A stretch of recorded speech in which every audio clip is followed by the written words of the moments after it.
సుందరమైన అశోకవనమున తను కూర్చొనిన తరువు క్రిందున కృంగి కృషించిన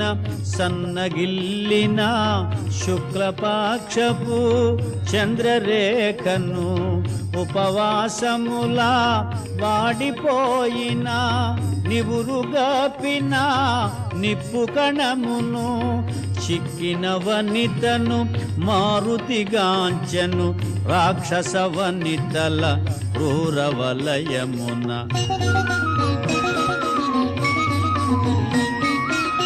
మాసిన పీత వసనమును దాల్చిన మన్నున పుట్టిన పద్మమును పతి వియోగ